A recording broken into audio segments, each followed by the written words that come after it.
August 15th, 1971, Sunday evening, 9 p.m. Eastern Time. Richard Nixon appeared on television, interrupting Bonanza, the most popular show in America, and announced that the United States was closing the gold window, effective immediately. For 27 years, the dollar had been backed by gold, $35 per ounce, fixed, guaranteed. Any country could exchange dollars for gold at any time. It was the foundation of the global monetary system.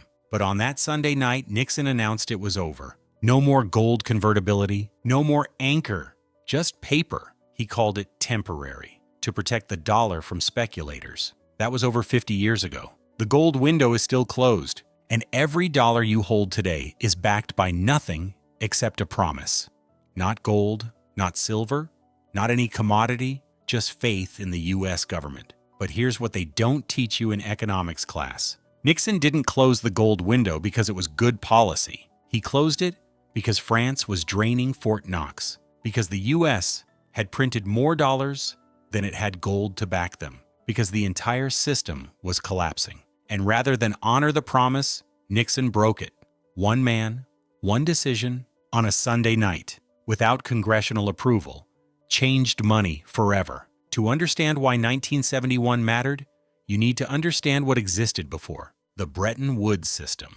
Created in 1944 at a conference in New Hampshire, as World War II was ending. The global economy was in ruins, and the Allied powers needed a new monetary system. The solution? The US dollar would be backed by gold at $35 per ounce. Every other currency would be pegged to the dollar, and the US promised that any country could exchange dollars for gold at any time at the fixed rate. This made the dollar as good as gold. It gave the US enormous power because every country needed dollars for international trade, currency reserves, and stability. But that power came with a constraint: gold. The US couldn't print unlimited dollars. If it printed more than it had gold to back, countries would demand gold, and Fort Knox would empty. So the gold standard forced discipline, balanced budgets, limited deficits, monetary restraint. For 25 years, the system worked. The dollar was stable, inflation was low, and trade flourished. The post-war economic boom was built on monetary stability. But by the 1960s, cracks were forming. The Vietnam War was costing billions. Lyndon Johnson's Great Society programs, Medicare, Medicaid, and welfare expansion were all expensive and deficit financed. The Federal Reserve started printing money to fund it, more dollars entering circulation. But Fort Knox wasn't growing. That's stage one, the gold standard system, when money was anchored to reality, when government spending was constrained. But that constraint was about to become unbearable. Stage two is when the U.S. broke its own rules, when spending exceeded what gold could support. In 1965, the U.S. had 13,800 tons of gold in Fort Knox, worth about $15 billion at $35 per ounce. But foreign central banks already held $25 billion in dollar reserves. The U.S. had promised more gold than it possessed, but Lyndon Johnson kept spending. Vietnam was costing $25 billion per year by 1968. Great Society programs added billions more. Johnson refused to raise taxes. He wanted guns and butter, war abroad, and welfare at home, both at once. So the Federal Reserve printed money. The money supply expanded 40% between 1965 and 1970. Gold reserves didn't grow. They shrank because foreign countries started noticing. The U.S. is printing dollars faster than its economy is growing. Each dollar is worth less gold. So let's exchange our dollars for gold now before the ratio gets worse. In 1965, France, led by Charles de Gaulle, adopted this policy. France's finance minister, Valéry Giscard d'Estaing, called America's monetary dominance exorbitant privilege, the ability to print dollars and buy real goods from other countries. So de Gaulle started converting France's dollar reserves to gold. Billions shipped to Fort Knox, exchanged for gold, shipped to Paris. Other countries followed: Germany, Switzerland, the Netherlands. By 1968, U.S. gold reserves had fallen to 10,000 tons. By 1971, 8,100 tons, a 40% decline. Meanwhile, foreign central banks held $78 billion in dollars. The U.S. had $10 billion in gold. If every country demanded gold simultaneously, the U.S. could redeem 13% of its obligations. The Bretton Woods system was mathematically impossible, and everyone knew it. That's stage 2, the overspending. When governments spend more than the gold standard allows, when the promise of convertibility becomes a lie. Stage 3 is when the bluff gets called, when foreign countries demand the gold you promised. By 1971, pressure on the U.S. was unbearable. France had already converted $3 billion to gold. Germany was converting. Switzerland was converting. The outflow was accelerating. In early August 1971, the British ambassador quietly asked the U.S. to guarantee $3 billion in British dollar reserves with gold, just in case. The U.S. refused because it didn't have the gold. The secret was out. The dollar wasn't as good as gold. If the world realized this, there would be a run. Every country would demand gold simultaneously. Fort Knox would empty in weeks. The global monetary system would implode. Nixon's economic advisors, led by Treasury Secretary John Connally, presented 2 options. Option 1, honor the gold commitment, cut the military budget, end the war in Vietnam, slash Great Society programs, raise taxes, balance the budget. Politically impossible. Nixon was up for re-election in 1972. Option 2, close the gold window, refuse to honor the convertibility promise, make the dollar a pure fiat currency backed by nothing, and hope the world accepts it. Economically radical, but politically viable. Because most Americans didn't understand the convertibility of gold. They just knew dollars bought things. As long as that didn't change immediately, they wouldn't care. Nixon chose option 2. On August 13, 1971, a Friday, he gathered his economic team at Camp David, in secret. No press, no congressional leaders, no public announcement. They spent the weekend drafting the speech. That's stage 3, the foreign pressure. When countries demand the gold you promised but don't have. When the choice is default or deception. On August 15th, Nixon made his choice. Stage 4 is the breaking point, when the president terminates the gold standard. When money becomes pure paper. August 15th, 1971, 9 p.m. Eastern Time. Millions of Americans were watching Bonanza, a Western about a Nevada ranch family, the most popular show in the country. Suddenly, the screen went black. We interrupt this broadcast for a special announcement from the president. Nixon appeared, looking directly at the camera. Good evening. I have directed Secretary Connally to suspend the convertibility of the dollar into gold temporarily. Temporarily. That word did a lot of work. It made the decision sound reversible, like a pause, not a termination. But everyone in that room at Camp David knew it was permanent. You can't temporarily abandon a 27-year commitment. Either dollars are convertible to gold, or they aren't. Nixon continued, the strength of a nation's currency is based on the strength of that nation's economy. This was the new justification. Not gold, not tangible assets. Just economic strength, whatever that meant. Nixon blamed international money speculators for attacking the dollar, as if countries demanding the gold they were promised was somehow speculation. He framed it as protecting American workers. Your dollar will be worth just as much tomorrow as it is today. That was a lie. But most Americans believed it because they didn't understand what gold convertibility was. They just knew dollars bought groceries. As long as that didn't change immediately, they didn't care. Behind the scenes, the global monetary system was in chaos. Foreign central banks were furious.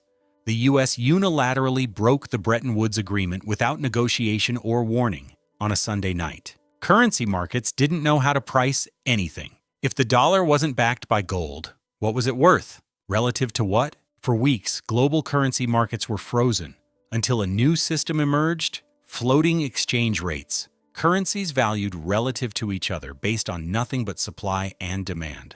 Just confidence, just collective agreement. That's stage 4, the Nixon shock. When 5,000 years of commodity-backed money ended by presidential decree, replaced by pure fiat currency, backed by nothing but faith. And faith, as history shows, is fragile. Stage 5 is the aftermath, when fiat currency shows its true nature. The 1970s were a disaster. 1970, 5.7% inflation. 1974, 11% inflation. 1979, 11.3% inflation.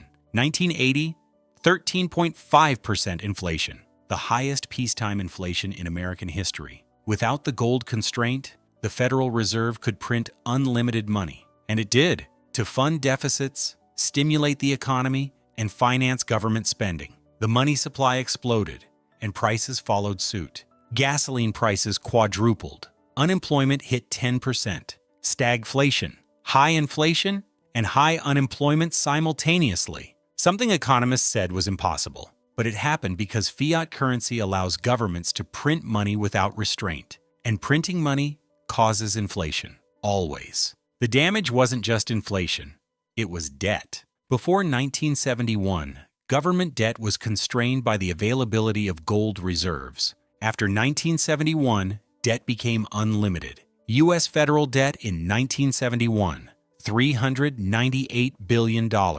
U.S. federal debt today, over $35 trillion, an increase of nearly 90 times, because fiat currency makes debt cheap. Print money to pay interest, devalue the currency to reduce real debt burden, inflate away obligations, and asset bubbles. Before 1971, asset prices grew roughly in line with productivity. After 1971, asset prices exploded. Real estate, stocks, commodities, all inflated by unlimited money printing. The wealth gap widened because people who owned assets got richer as currency devalued. People who held cash got poorer. Savers were punished. Debtors were rewarded. The entire incentive structure of the economy inverted. That's stage 5. When inflation becomes chronic, debt becomes unsustainable, and the purchasing power of your currency steadily declines, year after year, decade after decade, because there's no anchor, no limit, no constraint, just a printing press. 1971 enabled everything that came after. Every crisis since has been solved with money printing, because money printing is free, until it isn't. 2008 financial crisis. The economy collapsed. The Fed's response? Print $4 trillion through quantitative easing. No gold constraint stopped them. No limit except what they decided was appropriate. Markets recovered. Problem solved. Consequences delayed. 2020 COVID crisis. The economy shut down. The Fed's response? Print another $5 trillion. More money created in months than in the entire 20th century. Stimulus checks mailed to every American. PPP loans handed out to businesses. Markets hit all-time highs during a pandemic. How was this possible? Because of 1971. Because there's no gold anchor. No limit except inflation expectations. When inflation hit 9% in 2022, the Fed claimed they didn't see it coming. But printing $5 trillion causes inflation. Always has. They just didn't care. Because fiat currency makes consequences someone else's problem. Print now, inflate later. Devalue the currency slowly. Most people don't notice until it's too late. The trajectory since 1971. 1971, $1 equals 1/35 of an ounce of gold. Today, $1 equals roughly 1/27 of an ounce of gold. The dollar has lost over 99% of its purchasing power in gold. Not because gold became more valuable, because the dollar became worthless through unlimited printing, enabled by Nixon's decision. The pattern is clear: gold standard, limited money supply, low inflation, stable currency, fiat currency, unlimited money supply, chronic inflation, declining purchasing power. We've been running the fiat experiment for over 50 years. The results are in. Over $35 trillion in debt, 9% inflation peak in 2022, currency worth over 99% less than in 1971. Asset bubbles every decade. The only question? How long can fiat currency survive before faith breaks? History says not forever. Every fiat currency in history has eventually failed. France tried it in the 1790s with the assignat, hyperinflation, collapse, return to gold. Germany tried it in the 1920s with the mark, hyperinflation, collapse, return to gold. Zimbabwe tried it in the 2000s, hyperinflation, collapse, return to hard currency. The pattern repeats. Fiat currency works until it doesn't. Gold returns when fiat fails. The dollar has lasted over 50 years, longer than most, but the pattern always ends the same way. Loss of faith, currency collapse, return to hard money. We're not there yet, but 1971 started the clock, and the clock is still ticking. If you've watched this far, you understand why 1971 changed everything. You see how closing the gold window enabled the inflation, the debt, and the money printing of the last 5 decades. Subscribe to Capital Origins, because when the next currency crisis hits, when the next round of printing begins, you'll want to understand what started on that Sunday night in 1971 and why the gold window will never reopen until it has to. Fiat currency is an experiment. Nixon started it. History will show how it ends. Hit subscribe, because that decision happened over 50 years ago, but the consequences are still unfolding, and the pattern suggests we haven't seen the end yet. You just need to recognize what happens when faith in paper money breaks. History shows it always does, eventually.